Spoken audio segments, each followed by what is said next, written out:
heard one person is trying to track that information down. So that's all I can talk about for there, but someone else can come and talk now.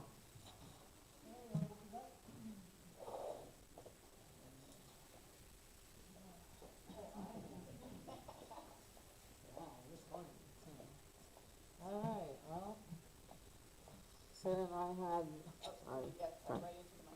Sarah and I had the opportunity to go and volunteer for Abdul and Bernie Sanders, and it was incredible.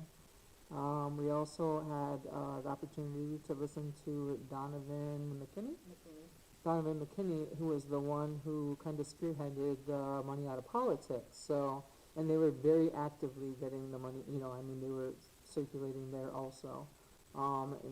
So. He's a state congressman, and he tried to, put something on the floor, and they wouldn't let him. So he said, hey, people, let's get it on the ballot, and then it'll be, it can come into existence, so. And I got the opportunity to give him a fist bump followed by a great handshake. So, we did come back with 75 yard signs. And I did have a couple of great contacts there. So, if you would like to put one in your yard, especially if you have a good traffic in front of your house, or if you think there's some neighbors that might be influenced by it, absolutely take one. If you know of a few people that would, or 10 people that would, please come out at the breakout to my Jeep and take some of my signs from me. Sarah and I are planning on going around with her petition and yard signs in Marquette. So, but honestly, I know they will get me more. Abdul is wonderful. I don't know who's had the opportunity to go listen to him when he's been to Marquette twice, but he is incredible. He needs to win the primary. He has to be on the ballot. So. Also, I don't know if you know anything about Abdul, but he has not taken any corporate dollars and no money from APAC ever. He would never consider it. McMorrow, she's a great person, I think, a great candidate, but she takes the money from APAC as well. So, it'd be great to get Abdul. So, thank you.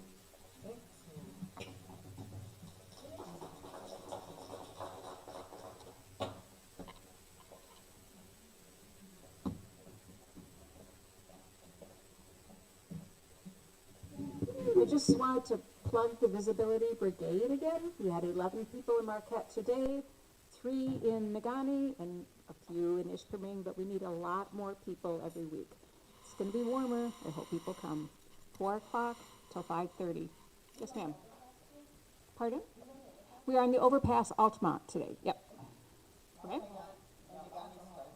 Negaunee did start. They had 3 people. So we need more people every location. Hope you come.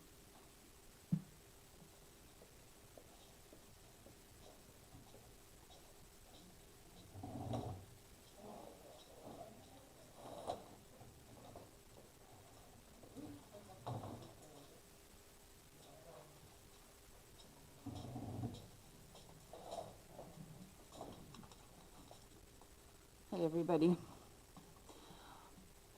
I am wearing a red dress today, and I wanted to just emphasize for those of you that are here and those of you that watch online that today, May 5th, is National Red Dress Day. Actually kind of international. I think Canada does the same thing. It is the symbol for missing and murdered Indigenous people. It was started with women, but we've expanded now. So the crisis for Indigenous people, young men, women, children going missing and not being looked for by our government is just profound, and I would like to do what I can to bring some attention to that issue so that maybe we can keep that in the forefront and make sure that we're pressuring the right people to do better by the actual first residents of our world. So, Red Dress Day, May 5th, and just trying to support that. Switching hats, LSRI has an all-member meeting coming up on the 20th, and we're having it at the Scandia Township Hall, 6 p.m. Am I right, Brad? 6 p.m. So we have a speaker coming that we're going to be focusing on protecting elections. So I would encourage you, if you have any questions about election security or the process of what happens to your vote after you cast it, Mackenzie's going to be trying to answer those questions. There is a sign up. If you have not yet signed up for it, please do so we have an estimation of how many people we're expecting. We will do a brief overview of other LSRI events while we're there. And one of my goals is obviously always to try to include everybody that wants to participate. So if you're not sure what LSRI is, or if you don't know really what to do after you went to a protest, or you've got a bone to pick with somebody over political issues, and whether that's local or state or national, we are a good group to come and talk to, and we can help you figure out what to do with that energy or concern, and hopefully be able to support whatever the issue is that you're wanting to move forward. We definitely need a few more volunteers to help LSRI keep functioning. It's a lot of work to organize all of the events on a routine basis, and more hands obviously make lighter work. So if you have a skill that you think, I don't know, I've never done any of that before, but I know how to use a computer to send emails, which can be a struggle for some people. We can use whatever skill you have in some way, shape, or form. So please let us know how you'd like to engage and how you'd like to participate. I know that I am looking for an events coordinator, so that doesn't mean you have to do all the work. I just need somebody who is willing to help. When we have any kind of an event, I can say, hey, this is the event that's coming up, and they can help put people together that would do the actual work of it. Doesn't mean you have to do it. So if you would be interested in helping, I would appreciate you raising your hand and letting us know. We have decided through our steering committee for LSRI that we're going to be meeting bi-weekly as a steering committee. So I think it's important people know if you want to get something to the steering committee. We're meeting on the first and third Mondays of the month. And then we are going to, we have the next 2 all-member meetings scheduled. Like I said, this month it's on the 20th. And then next month we have it scheduled for the 22nd at Peter White Public Library. And again, that meeting is going to focus on election issues as well. But from there, we're going to try to meet on the 4th Monday of every month as a fallback at Peter White Public Library. But if you know of a venue in one of the outlying communities that would host us, we would love to try to expand outside of Marquette, so it's inclusive for other residents, not just easy on the people who live in Marquette. So those are the updates from LSRI, and I'm also going to again ask if you are interested in bringing a snack or a refreshment. I do need them for the 20th, but also for our weekly meetings here. I'm the person you need to just let know. I don't care what you want to bring, but if you bring something and I can plan on it, that would be great. And to remind people, we have an ongoing need to feed our hungry neighbors language, and it is political activism to make sure that you're feeding people that need it. So we collect food here. If you can't get the food here, I am happy to talk about arrangements to pick it up wherever you are. We bring food to all of the local food pantries throughout the district. So when we have less people, we obviously have less donations. So there is also a way you can, a Venmo, you can donate financially, so that our wonderful organizer, Joanne, and her husband would be happy to use the money to support the food pantries and what they actually need. So those are my pitches.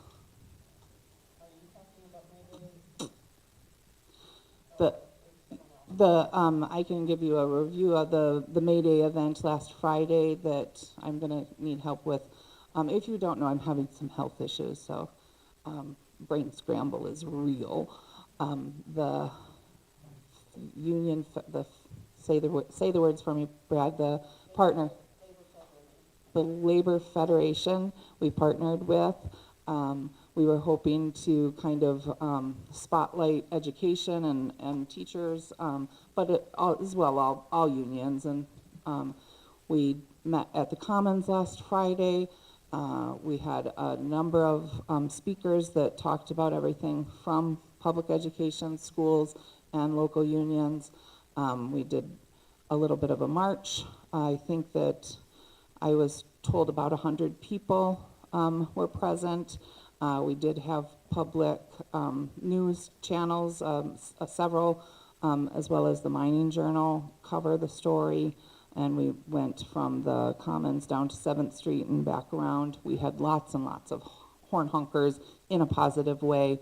Lots of people out to support the workers of America. So my little sign had Mayday Strong on one side, and I wore a lot of spring flowers and orange fiery colors because Mayday is also bell time, and I was representing the idea of burning down the patriarchy and fascism. So I was hoping to foster the thought of burning down, letting go of the unused, unnecessary things in our world, and developing and growing a new and better society through the practice, the very ancient practice of celebrating belting on that day.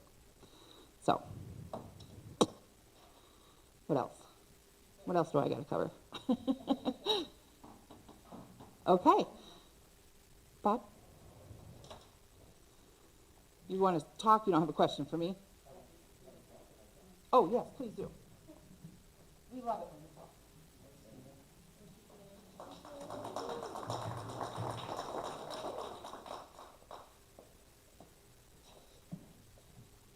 Okay, Abdul is a candidate of the Democratic Party.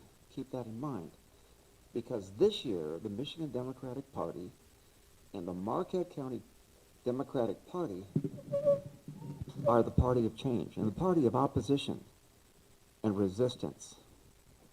So we need to get out. I know we're supposed to be nonpartisan, but we have Abdul. He's one of our key candidates. So let's think about supporting the Democrats. Along with that, the local Democratic Party is having their annual candidate night on the 15th of May over at the university in the Grand Ballroom. And you will, if you come, it's a little bit pricey. It's $75 for dinner, but you'll see all of the candidates. Local candidates in the UP will all be there, and several candidates from downstate. So this is a good chance, hi guys, for you to meet the candidates. And I do have some flyers for it and how to order tickets through the local John Brahms. And it's going to be again the 15th, that's a Saturday, starts at 5:15 at the NMU Grand Ballroom. So let me know if you want some of these. There is a very important race in Marquette County. We talked about the county commission. And so why are we going to the county commission? ICE and lots of other important issues. Accidentally, and I think some of you have heard about this, the county board accidentally appointed a MAGA Republican to the Marquette County Commission to replace Steve Adamini, who unfortunately just passed away. And Steve was a Democratic state rep for many years and also on the County Board of Commission. He just passed away. To replace him, the county board accidentally appointed Fred Benzie. If you see his social media, it will horrify you. And I have all of that. If anybody wants to see it, I can share that with you.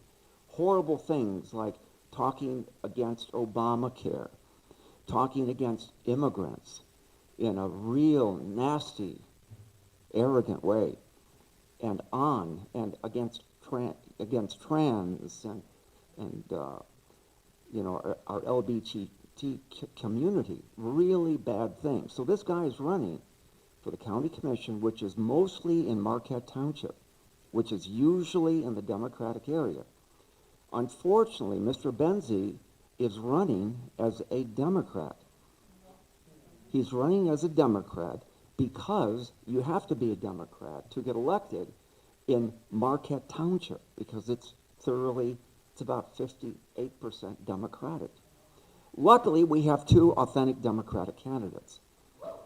One of them is Randy Rotari, who is a good moderate Democrat. He's the township clerk for Marquette Township. And we have the former mayor of Marquette, Jenna Smith, who's a good, authentic Democrat. So we have two people running against Fred Benzie. And I don't care who we get, but we got to get somebody other than Fred Benzie. And we have two good candidates. So think about getting out there, knocking on doors, mostly in Marquette Township. Tomorrow, if you get the Mining Journal, you can read my letter to the editor that was just published. Well, they promised to publish it tomorrow, so they usually do. And it's called The Tale of the Fisherman and His Wife. It starts off with the Grimm's Brothers fairy tale about the fisherman and his wife, which came to mind for me during the war in Iran, which is, of course, still going on. And I loved this story when I was a kid, and when I became a dad, I read this story to my kids many, many times at bedtime. In this classic tale, the poor fisherman and his wife live in a hovel on the sea. It's a German Grimm's Brothers. Maybe you remember this beautiful tale. And then the fisherman catches the magic fish, the golden magic fish, who then grants wishes to the wife, who becomes greedier and greedier. So they have a house, and then they have a castle, and then she becomes a queen, he becomes a king, and then an emperor. And then she asks the magic fish if she can be God. That was the end of the line. The magic fish reacted and put them back in the hovel. Can you think of anybody who was playing God recently who had a meme of himself as Jesus Christ? And so that's what this is about. And I bring in that our local conservative Republican bishop of the Catholic Church in the Diocese of Marquette actually came out and criticized Donald Trump. So I have his quotes in there. I have a few copies of this. So please think about writing your own letters to the editor. They can make a difference. Thank you.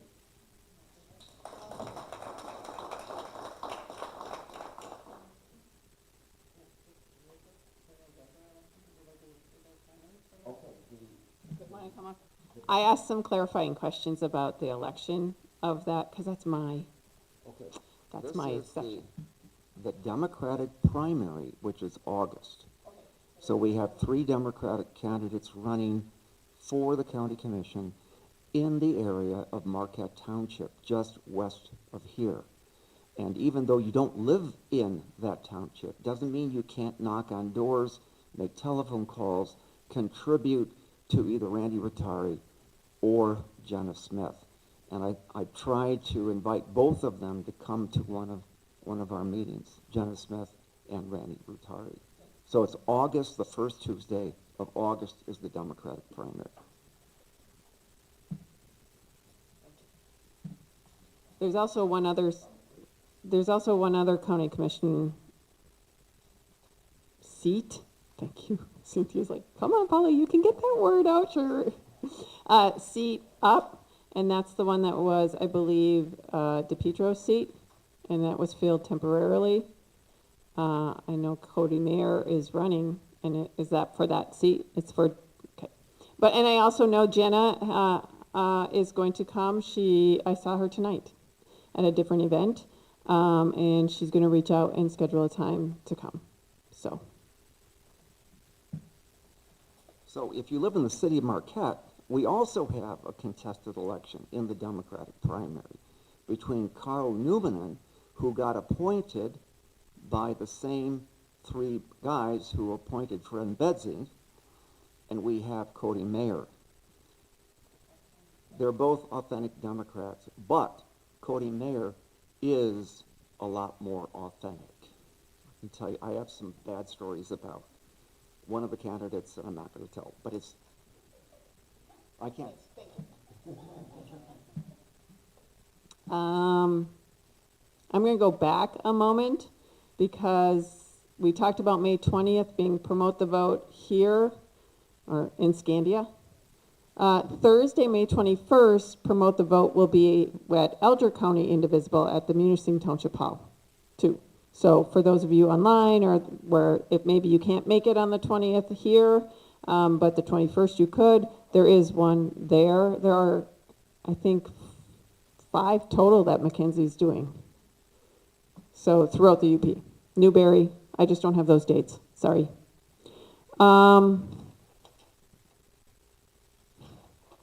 Since we're talking events, thank you. I'm not sure which one of you sent it to me, but it says Saturday, May 11th. Yeah, Saturday, May 11th, don't jive. So May 11th, I think, because I don't think it's Saturday.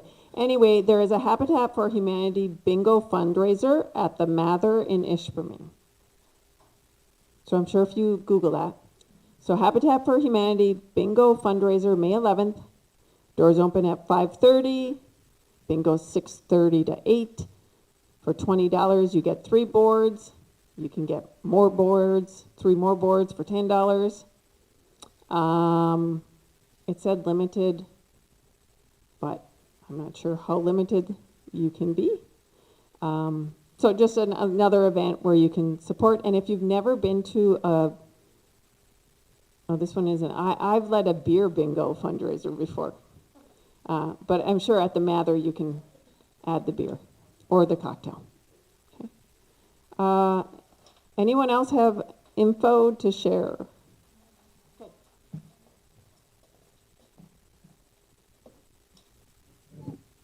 I always feel short up here, and I'll say it every week.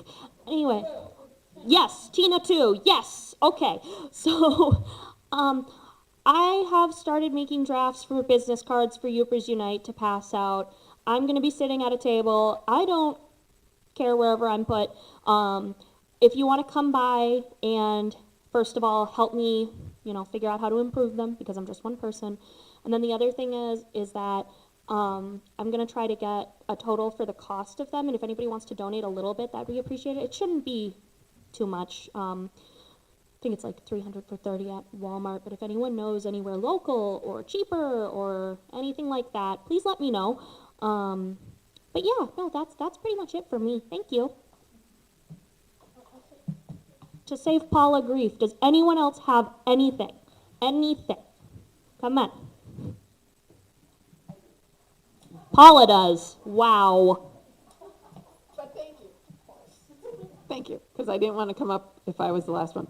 So I have 2 things. One, there is a 60 Minutes Australia piece on the Zorro Ranch. Ah, yes. And it's the 60 Minute Australia because, censorship here. So I started watching it. I've only watched a couple minutes because then I had to get here. But if you want to look that up. And then I am interested in learning more about the judge election. I know Patrick Crowley is going, but I don't exactly know. So I would love even a breakout, or we can talk about how we can share that information. I know Swajinen is running because I've seen stuff about that, but I don't. Okay. So I don't know much about that. So I know Bob. I was glad that you were going to be here tonight. So I was just wondering if other people wanted to know more about that, because as we have been seeing, who sits on the bench is making a lot of decisions for us. and I want to make sure that I'm knowledgeable when I go to vote for that. So, Bob, do you mind, like, I don't know if coming up here, but even just having a breakout for people that are interested for now, and then we can decide?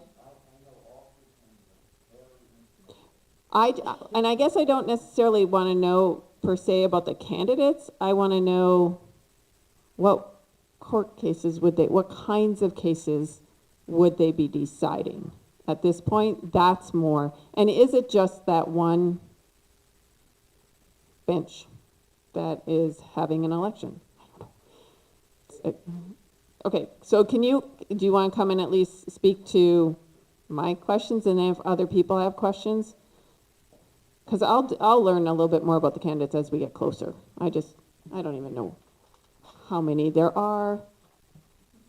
Okay, this is the 96th District Court, and it's the one that's out in Ishpeming.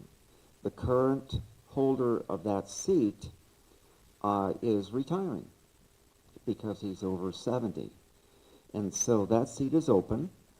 The District Court and the Circuit Court are two different courts, both in Marquette County. So the District Court handles misdemeanor crimes and small civil actions under $20,000. The majority of the cases are criminal cases. About 60 to 40% criminal. And most of those criminal cases involve drugs.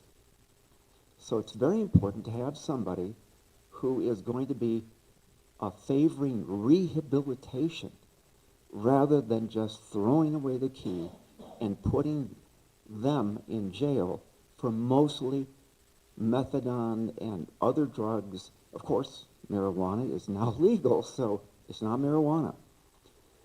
And the three candidates running, one of them is the Marquette County Commissioner from Gwen, and that's Bill Nordine, who's a good friend of mine.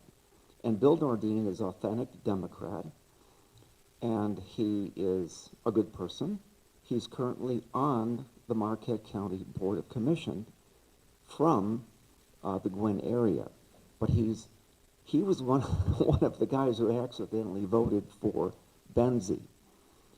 Our two ladies on the county board did not do that. They voted for Jenna and Will Sullivan, who's a good person. So Bill is a little bit more conservative, but he's a good person, but he doesn't know criminal law that well. So the one who knows criminal law the best is the defender, the chief defender of people accused of crimes, and that's Patrick Crowley. Patrick Crowley marched with all of us last Friday at May Day. Patrick Crowley is one of the leading board members of the Room at the Inn. Patrick Crowley is an authentic, compassionate Democrat who's been serving on the executive committee for the local Dems and always supports progressive causes, and he supports you, and he's agreed to come and speak to you. The other person is Swajanen, who is mostly criminal defendant, and he didn't even show up to court for my son who had an OUI. And so this guy is not a very competent attorney.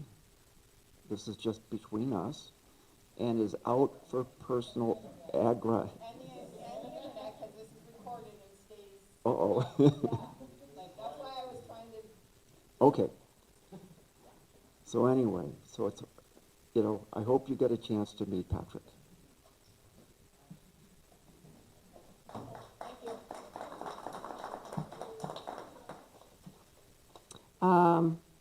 Those are the only other two things I had. Oh, yay.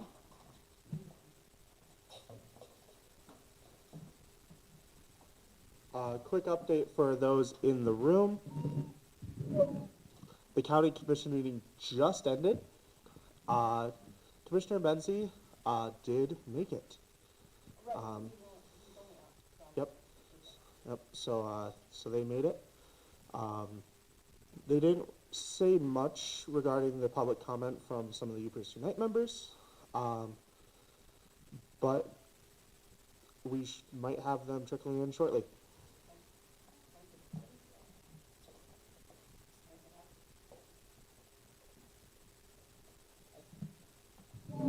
So, Tori needs help on business card. Oh, Blair. Oh my goodness. Now, Blair, well, if you want to get started, see, I didn't even have you on here. I'm so sorry. You want to give us?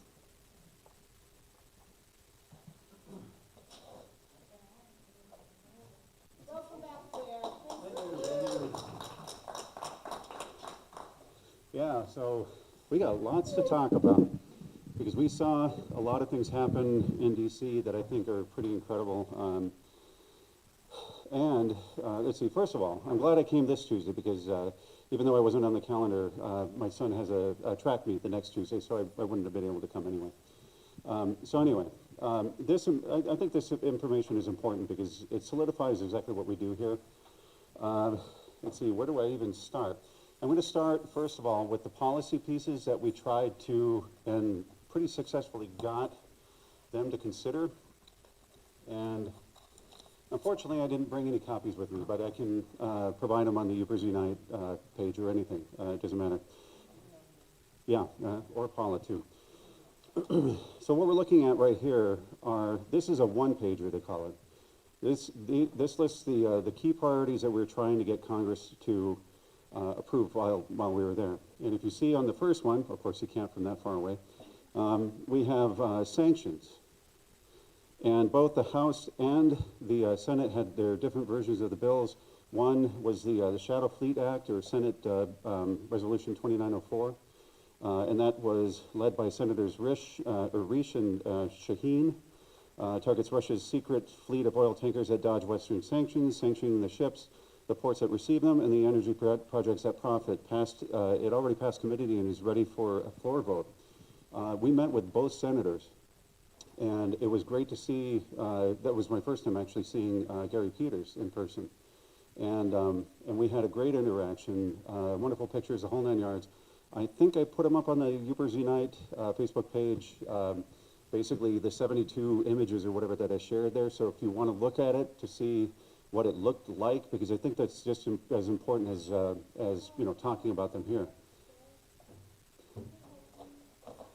Yeah, that's okay.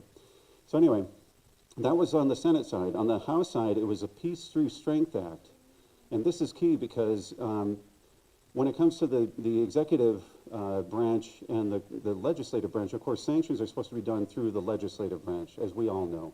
And unfortunately, Trump doesn't, and including Hegseth, et cetera, Rubio. So the best thing that we could do was the Peace Through Strength Act, or PTS Act, which replaces or improves upon the Sanctioning Russia Act, which gave Trump too much power. And we knew this before the previous summit back in September. And the big difference is the fact that it strips the presidency of those sanctions abilities, puts it into law, and then the legislature actually enforces it, or the executive branch enforces it, but based on law as done through Congress. And it has more of an impact on the banks and the port facilities, that kind of thing, as opposed to entire countries that could be sanctioned up to 500% or so, right? So that was our big change from the previous time. Number two was the abduction of children. Now this is interesting because we actually got Jack Bergman to do something. He signed on as a co-sponsor the morning after we spoke with him up in Congress. And this is going to go in with, tie in with what I'm going to say in a little bit, called overlap, which of course everybody's heard. But this is how things get done, especially when we put pressure on Congress.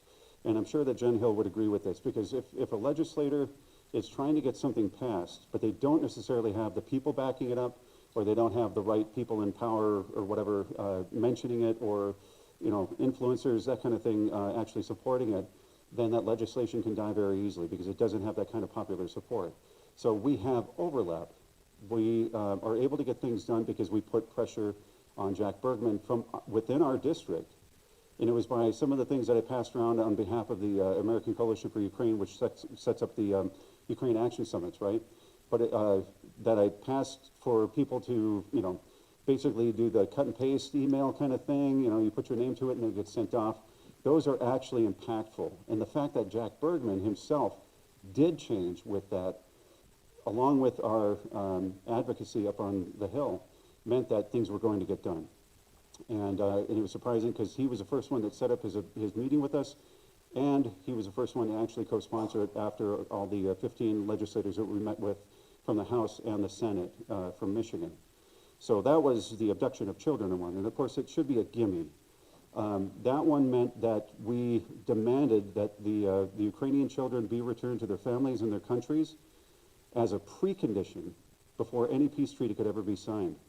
So that is moving through the Republican and Democrat side of the House of Representatives, and it was House Resolution 564 as well as Senate Resolution 236, and to make sure that children are not used as bargaining chips when it comes to the peace treaties. The last one was Defense and Economic Partnerships, and that basically discusses the National Defense Authorization Act, the current one that they're working on, and making sure that that we have direct ties with Ukraine. Because we realized, even during the summit, how far along Ukraine is in its use of technology that is far above and beyond what our Defense Department actually does. The key takeaway that we learned and that we ended up talking about was the fact that they have a drone system. Of course, everybody knows about the drones, but what we don't understand is how they use them, how they improve them, and how they field them so quickly. They would run circles around our defense, the industrial defense establishment here in the United States.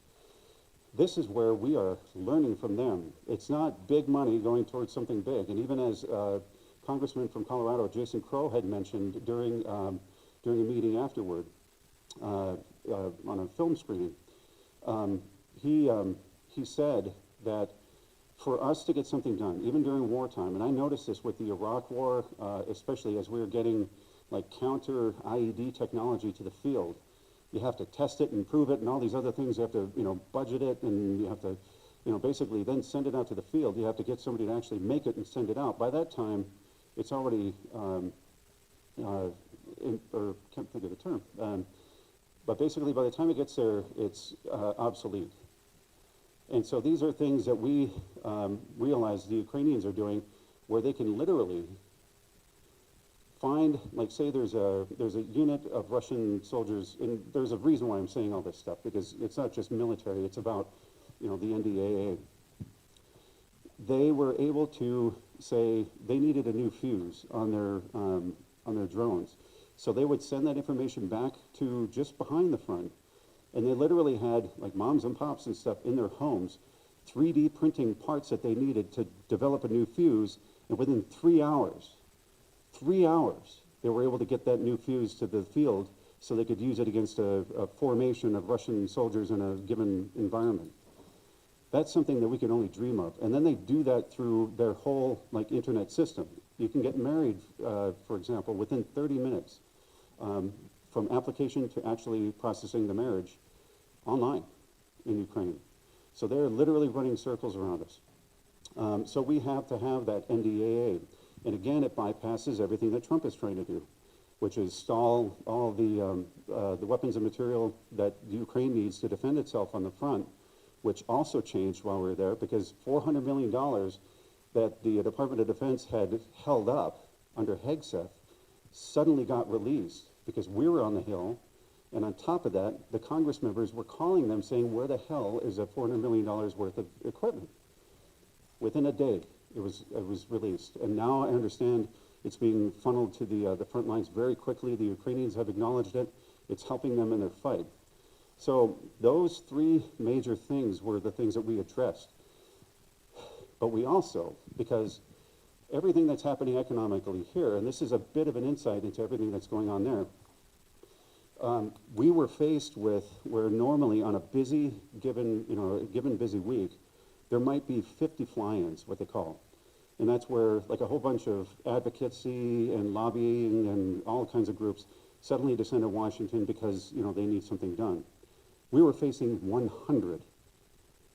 So we were that small voice that was dealing with, you know, even interacting with, at times in the hallways, 100 different entities. And they were agriculture, they were, you know, big pharma, they were, you know, the farming industry, the whole 9 yards, all the way up to oil. And of course, oil was a big issue there because of what's going on. So these were all things that we were confronting, but then we decided that we were going to use that in our briefings. Because we were saying, if we solve Ukraine, then we solve the drone issue in the Middle East. If we do this here, or we say that there, and we even interacted with some of these other groups, and they loved the fact that we were there because it helped them in their own advocacy. So, but this is what I really wanted to talk about, because when I was there, I was actually dual-hatted. I was doing not only the Michigan State delegation leader, you know, role, and meeting tons of people while I was there, even, you know, talking about business cards. I handed out half of my gross of 100 while I was there. It was also the fact that I was producing a movie and trying to make sure that that was done, but also I had in the back of my mind, what could I say at the next Yoopers Unite meeting from lessons learned while I was there that's different from all, you know, the other 3 times that I was there. And it had to be the word overlap, because I realized that we were ineffective when we didn't have overlap, when not enough people knew about what we were, you know, advocating for, even back home or whatever.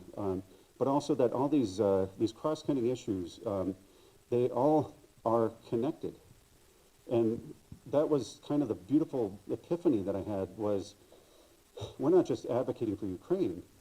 We're advocating for Yoopers Unite. We're advocating for, you know, local city council elections, all that kind of stuff, because it's all interrelated. To give you an example, like starting from the personal level, producing a movie helped me in my advocacy when I was talking to these legislators. And when I told them the story of the film and even shared some of the footage from it, they were gobsmacked. They were like incredulous, going, wow, okay, and these are real American patriots that are doing this too, that are fighting over there and sacrificing their lives and everything else? And we were like, yeah.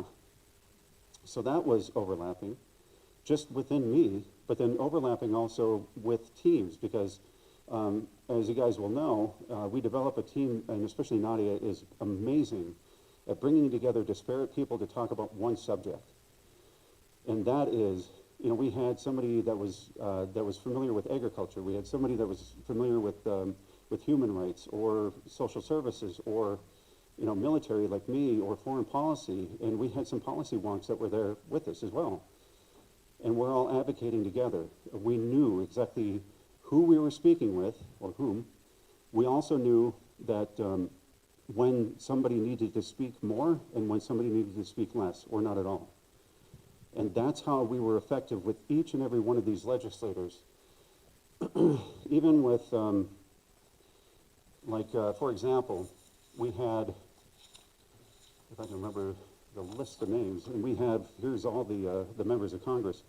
Of course, with Jack Bergman, we wanted to talk military. For Molinar, we wanted to talk more religiously based, because he's very religious. With Dingell, we knew that we had a great audience with her. It didn't matter. We didn't even meet with her because she already understood what we were about. She was speaking on the House floor. Lisa McClain, that was a tough cookie to crack or to crumble. But the thing is, we were effective with her team, with her staff. And even though she didn't attend the meeting, the fact that we even had a meeting with her spoke volumes. And we were able to tailor it to each specific legislator based on their own interests and their needs, and especially what their constituents were saying.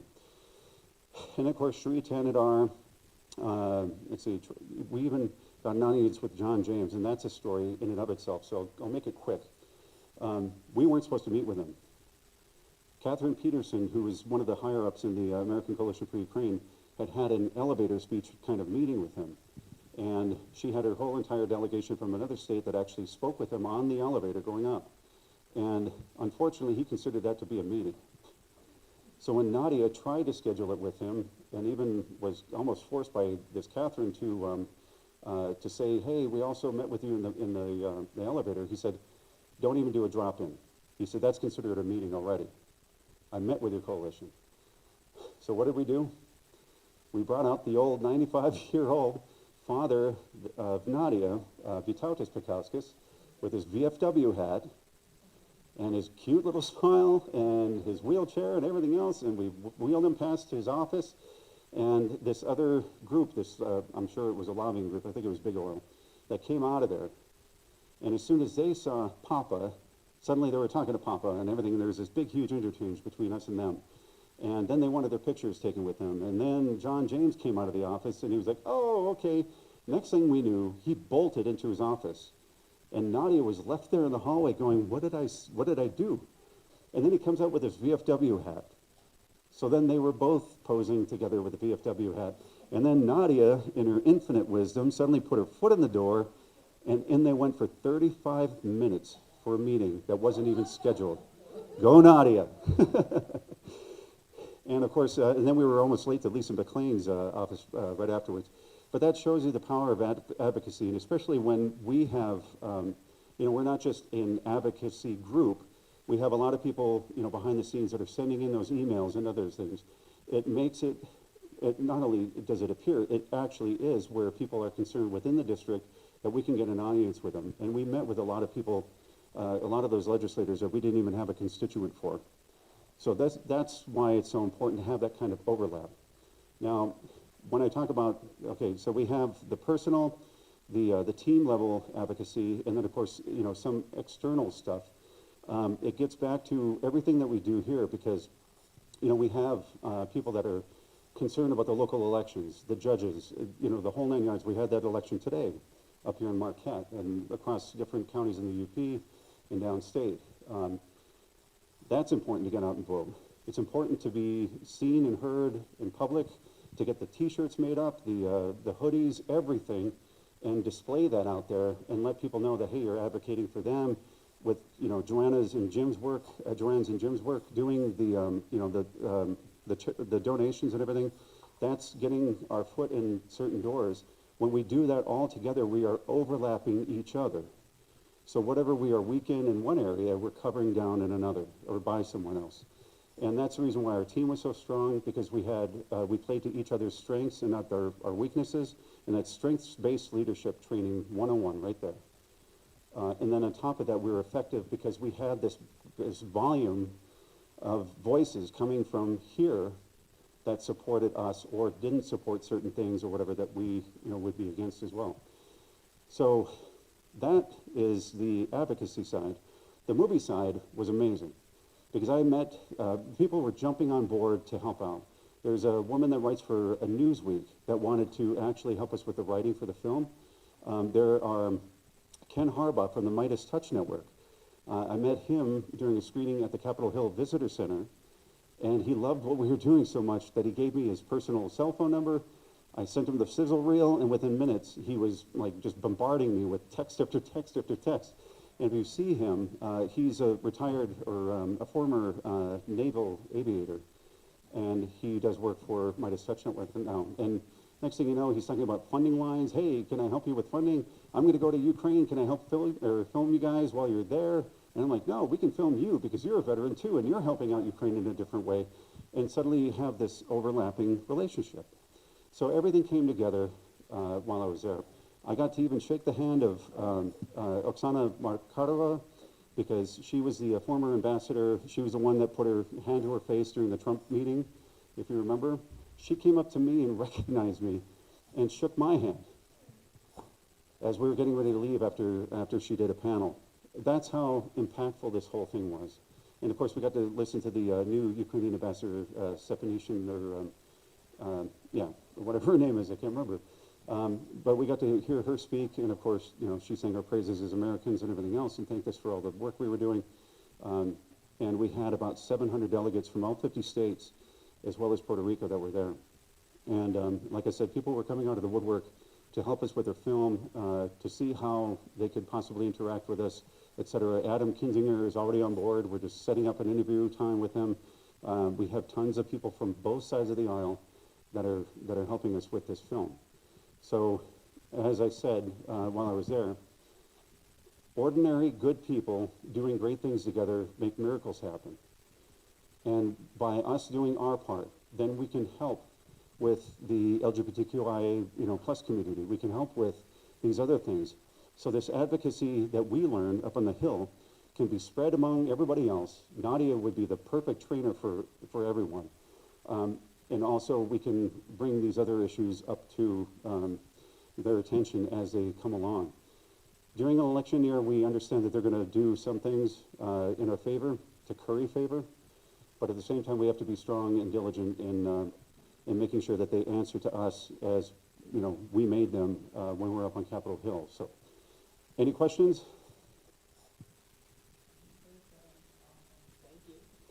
All right.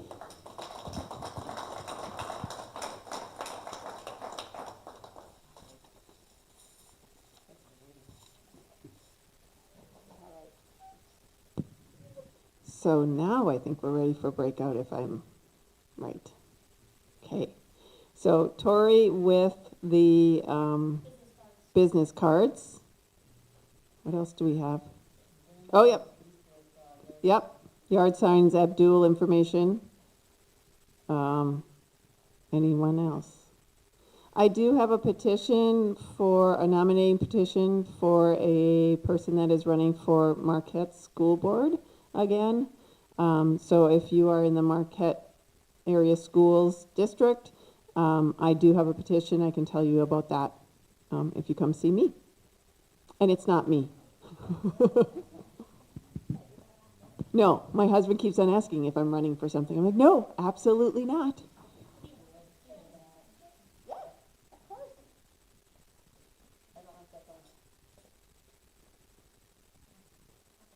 It's a switch. Oh, it's on. Now is it on?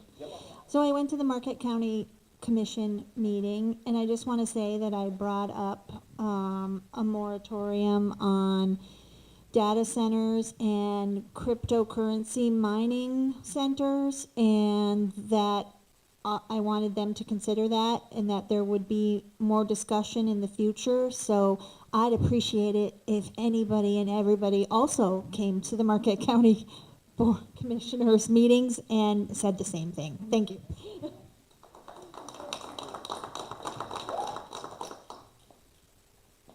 So can we have a breakout? Because, for example, I'm here on those nights.